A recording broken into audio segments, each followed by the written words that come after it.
কিতাবে আসে নবী সাল্লাল্লাহু আলাইহি ওয়াসাল্লাম বললেন আয়েশা রে, ওই সময় মৃত ব্যক্তি এমন ভাবে হাউমাউ করে কাঁদে, মানুষ আর জিনের কান্নার আওয়াজ পায় না, ফেরেশতা জগৎ সহ সমস্ত পশু পাখিরা তার কান্নার আওয়াজ পায়। আর মৃত ব্যক্তি ডেকে বলে, আব্বু এত তাড়াতাড়ি আমার জামা খুলে নিও না, এত তাড়াতাড়ি।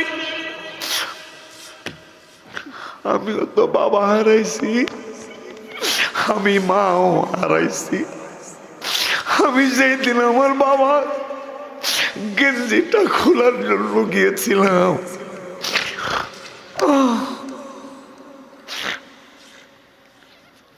বাবা তুমি কি আর আসবা না?